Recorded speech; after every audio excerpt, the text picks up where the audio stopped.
नमस्कार मंडळी, स्वागत आहे आपल्या यूट्यूब चॅनलमध्ये। घरोघरी मातीच्या चुली या मालिकेमध्ये आता या ठिकाणी तिने हात दाखवलेला असतो तर त्या हातावर तीळ सुद्धा असते, कारण पार्वतीच्या हातावर तीळ असते ते आता खरं झालेलं असतं, सिद्ध झालेलं असतं। तेव्हा आता जानकी म्हणते आता सगळ्या गोष्टी तर खऱ्या आहे, मग ह्या खरंच पार्वती आई आहे का? तेव्हा सुमित्रा म्हणते नाही नाही, ती खोटी बाई आहे, काही करून ती खोटी आहे, तू जानकी तुला समजत कसं नाही ग?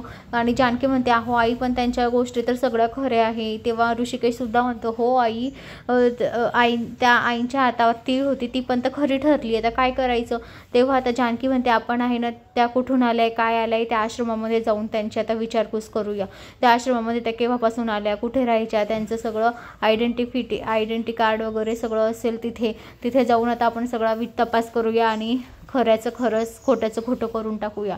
तेव्हा सुमित्रा म्हणते हो, कारण तिला आहे ना खोटी बाई बनून खरं करण्यासाठी आणलेलं आहे, खरं सिद्ध करण्यासाठी आणलेलं आहे आता असं सुमित्रा म्हणते। तर आता मंडळी, आता ऐश्वर्याचा प्लॅन फ्लॉप होणार, फसणार, कारण आता जानकी आश्रमामध्ये जाऊन आता पार्वतीचं सगळं सत्य आता सगळ्यांसमोर आणणार आहे आणि त्या पार्वतीच्या चेहऱ्यामागे आता ऐश्वर्याचा खरा चेहरा सुद्धा आता समोर येणार आहे।